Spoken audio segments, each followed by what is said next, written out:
जय श्री राधा कृष्ण। साल की बड़ी एकादशी देवशयनी एकादशी आने वाली है। ब्रह्मवैवर्त पुराण के अनुसार इस व्रत को करने से मन की सभी इच्छाएं पूरी होती हैं, पापों का अंत होता है और मोक्ष मिलता है। इसलिए अब आज इस वीडियो में आपको देवशयनी एकादशी की पूजा विधि बताती हूँ। कैसे पूजा करें, क्या भोग लगाए, किन बातों का ध्यान रखें, क्यों देवशयनी एकादशी साल की बड़ी एकादशी है, क्या हुआ था इस दिन आदि बहुत सारी जानकारी एक ही वीडियो में मिलेगी। इसलिए प्लीज़ वीडियो लास्ट तक ज़रूर देखना। अगर आप हमसे कोई प्रश्न पूछना चाहते हैं तो हमें टेलीग्राम पे मैसेज करें, और अगर आने वाले व्रत त्योहारों का रिमाइंडर, डेली का पांचांग और रोज का राशिफल अपने फ़ोन पर पाना चाहते हो तो व्रत लिख कर 9821025751 पर व्हाट्सएप मैसेज करें। वीडियो पसंद आए तो प्लीज़ लाइक और शेयर करना, चैनल पर नए हो तो सब्सक्राइब करना भूलना नहीं। चलिए अब चर्चा शुरू करते हैं। आषाढ़ मास के शुक्ल पक्ष की एकादशी को देवशयनी एकादशी कहा जाता है। देवशयनी एकादशी को पदा एकादशी, आषाढ़ी एकादशी, देवपद एकादशी, महा एकादशी और हरिशयनी या शयनी एकादशी भी कहा जाता है। दक्षिण भारत में इस एकादशी को तोली एकादशी भी कहा जाता है। सूर्य के मिथुन राशि में आने पर यह एकादशी आती है। इस दिन से चातुर्य मास शुरू होता है। इस दिन से भगवान श्री हरि विष्णु क्षीर सागर में शयन करते हैं और फिर लगभग 4 महीने के बाद सूर्य के तुला राशि में आने पर उनको उठाया जाता है, उनका शयन खत्म होता है। उस दिन को देव उठनी एकादशी कहा जाता है, जो कि कार्तिक शुक्ल एकादशी होती है। इस बीच के अंतराल को ही चातुर्य मास कहा जाता है। मतलब देवशयनी एकादशी से देव उठनी एकादशी के बीच के जो 4 महीने हैं उन्हें चातुर्य मास कहा जाता है। देवशयनी एकादशी साल की बड़ी एकादशी में से है। जो साधक एकादशी व्रत नहीं करते उन्हें भी देवशयनी एकादशी का व्रत जरूर करना चाहिए। जो कोई व्रत नहीं करते हैं उन्हें साल की कम से कम जो 4 बड़ी एकादशी होता है उनका व्रत करना चाहिए। इस व्रत को करने से साधक की सभी मनोकामनाएं पूरी होती हैं और संचित पापों का नाश होता है। इस एकादशी को सौभाग्यदायिनी एकादशी भी कहा जाता है। पद्म पुराण के अनुसार इस दिन व्रत या उपवास रखने से जाने अनजाने में किए गए पाप खत्म हो जाते हैं। इस दिन विधि विधान से पूजा करने से मोक्ष मिल जाता है। अब आपको इस महाफलकारी एकादशी की पूजा विधि बताती हूँ। इस दिन भगवान विष्णु शयन के लिए चले जाते हैं, तो उनकी पूजा इस दिन खास होती है। देखो, एक चीज समझ लो, अच्छे से नियमों के साथ की गई पूजा का ही हमें पूर्ण फल मिलता है, तभी हमारा व्रत महाफलकारी बनता है और पूरी तरह से पूर्ण माना जाता है। तो इसमें कुछ बातों का ध्यान रखना, वो अभी मैं आपको बता देती हूँ स्टेप वाइज कि आपको किस तरह से करना है। एकादशी व्रत दशमी तिथि से शुरू होता है। दशमी पर एक समय शुद्ध सात्विक भोजन करें, बिना प्याज लहसुन का। सूर्य अस्त होने के बाद, मतलब शाम के बाद, हमें अन्न नहीं खाना है। रात को ब्रह्मचार्य व्रत का पालन करते हुए जमीन पे सोए। एकादशी को प्रातःकाल सुबह ब्रह्म मुहूर्त में उठे।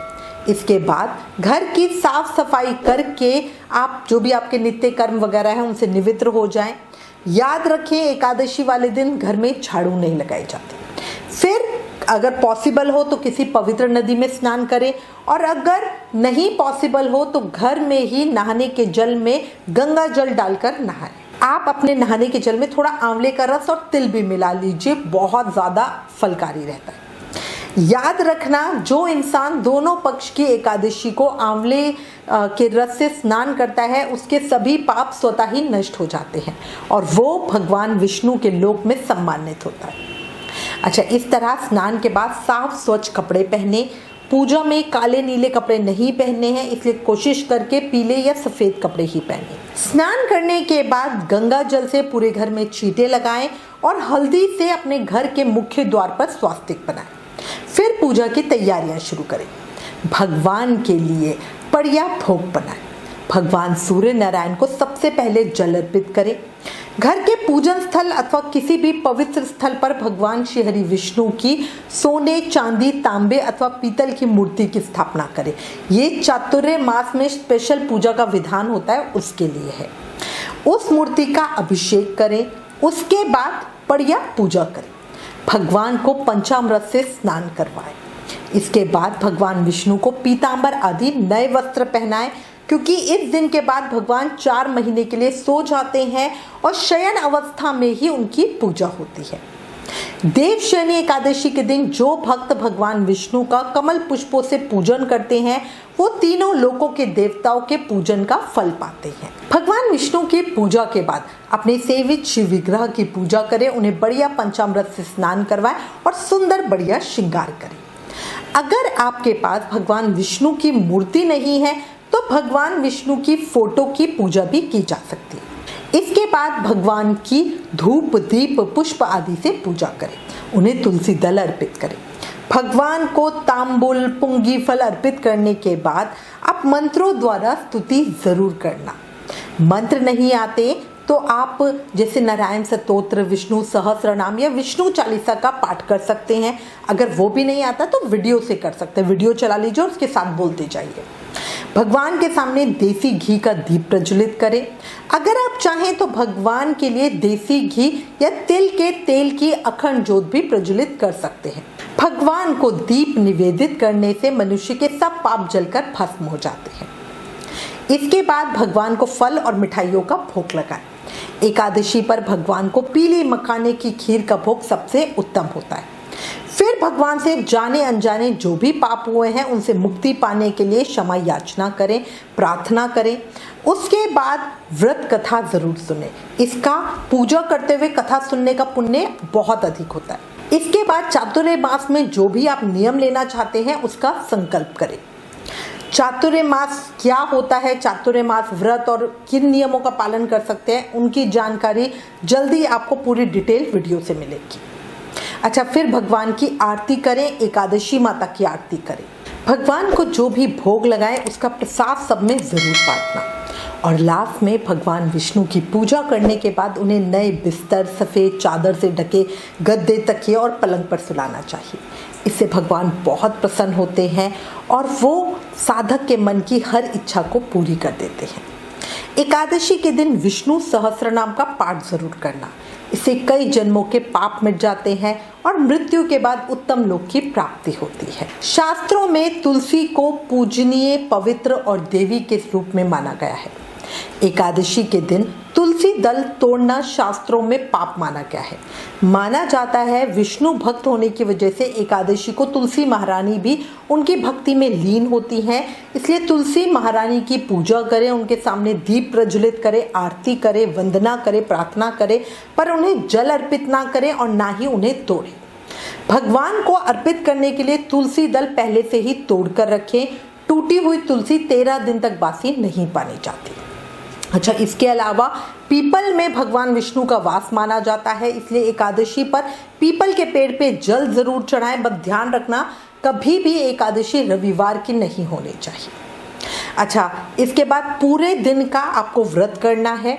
अगर निर्जल व्रत कर सको तो बहुत ही बढ़िया, बट अगर आप निर्जल व्रत ना कर पाओ तो अपने शरीर के हिसाब से आप लिक्विड से व्रत कर सकते हो, या सिर्फ फल खा के व्रत कर सकते हो, या मीठा व्रत कर सकते हो जिसमें आप मीठा हलवा वगैरह कुछ ऐसा खा सकते हो बिना नमक का। ठीक है, मतलब जिससे भी, और अगर वो भी पॉसिबल ना हो तो फिर एक समय आप कुट्टू सिंघाड़े के आटे से बना फलाहार ले सकते हो। पूरी तरह आपके ऊपर है, अपने शरीर के हिसाब से आप क्या नियम लेना चाहते हो। एकादशी व्रत में मंदिर में दीपदान जरूर करना और रात्रि को संकीर्तन जरूर करना, रात्रि जागरण जरूर करना बहुत फलकारी रहता है।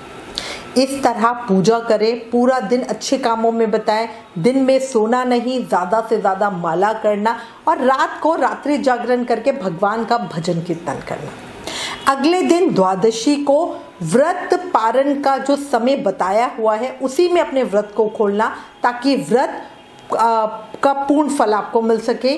द्वादशी को सुबह ही ब्रह्म मुहूर्त में स्नान, जाप, पूजा आदि कर ले।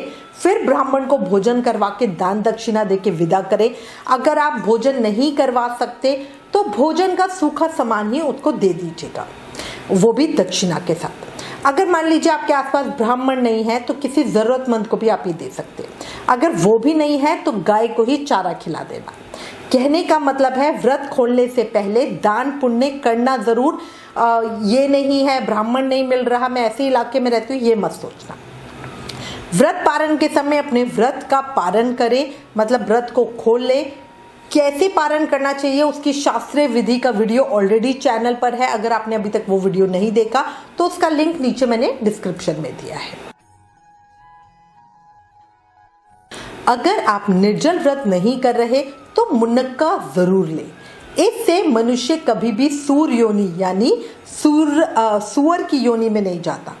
आप चाहें तो भगवान विष्णु को मुनक्का का भोग लगा के सबको प्रसाद के रूप में भी जरूर बांटना, या जो मखाने की खीर बना रहे हो उसमें भी डाल सकते हो, ताकि और लोगों का भी भला हो और वो अनजाने में ही इसे खाकर सुअर की योनि से मुक्ति पा ले। अब अपनी अगली वीडियो में आपको चातुर्य मास के नियम बताऊंगी और इसी के साथ मैं उम्मीद करती हूँ जानकारी आपको पसंद आएगी। भगवान के नाम का प्रचार भी एक सेवा है, इसलिए इस वीडियो को ज़्यादा से ज़्यादा शेयर करें और लोगों को व्रत करने के लिए प्रेरित करें। साल की बड़ी एकादशी है। अगर आप सभी एकादशी का व्रत नहीं कर सकते तब भी साल की 4 बड़ी एकादशियों का व्रत तो करना ही चाहिए, या अगर आप चाहो तो चातुर्य मास में आने वाली 8 एकादशी का व्रत भी कर सकते हो।